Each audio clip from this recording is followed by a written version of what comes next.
All right, we're back again with another episode of Roofer Reflections. So we have Max here. So Max, thank you for coming on the show. Thanks for having me. Much appreciated. Yeah, so I see you in a car, you're wearing a uniform. Tell me about that. Yeah, I do full time New York Army National Guard. Upon coming home from our deployment this year, we got back in June. We were gone for a year and a day. We went to Horn of Africa.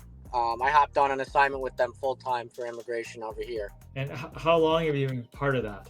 This is going on my seventh year now. And then I think before that you were doing construction. Yes, before that, I was in commercial and residential construction. Specifically, with commercial construction, we did a lot of foundations, waterproofing, roofing, specifically modified bitumen. That's a really big thing here around the New York City area. Yeah, and how do you get into that? I got into that out of high school. That was the thing that a lot of me and my friends got into. It was It was a much easier route than college for us, and it was pretty lucrative too, especially with the unions and things like that around here.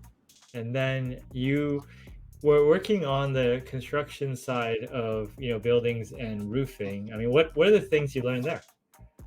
I really learned mostly the techniques and applications for modified bitumen because that's the most widely used roofing system in New York City.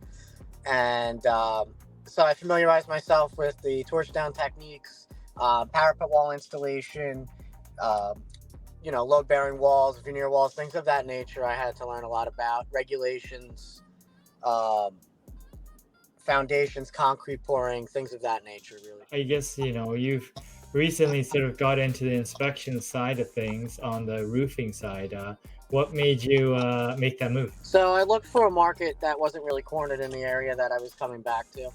And I really noticed that there was no third-party independent inspectors for just roofs. You have home inspectors and you have engineers. And they're both extremely knowledgeable in their field, but no one's truly dedicated to just roof inspections. I believe when I did my competition analysis, there was only 3 main competitors in the area, but I found a way to separate myself from them. I went and acquired a membership with the NRCIA, which is the National Roof Certification and Inspection Association, and that guided me with a really good process into pretty much in every aspect. So title-wise and certifications, I'm the only, within the NRCIA in particular, I'm the only forensic roof inspector within a 153-mile radius. It definitely separates me from other, competition in some ways. I was able to find a way to level up and separate myself in a different way. And it's been working out. I mean, it offered me a great, path between education, continuing education, the certifications, the reporting software, all these things. This is people notice it, especially the customers. When you're providing them an inspection, they see a difference. When someone approaches you and say, "Hey, look, I'm considering the roofing industry as a career," what would you tell them? It's a great career. You just have to really research your market and where you are. Because if you're in a rural area, you might be able to do it all. If there's really not, there's always going to be competition. I'm not familiar with places that are very rural, but I could imagine that the demand is there and the supply might be a little bit lower. So Yeah. I think regardless, it's a great field to get into, whether it's inspections or it's roofing in general. I think it's a great avenue. But you have to know how to do it and know what you're getting into. You can't just blindly leap into things without having some type of familiarization with it because you're not doing yourself a favor. Yeah. You also have to set yourself up with the correct policies for insurance, insurance, business insurance, general liability, things like that.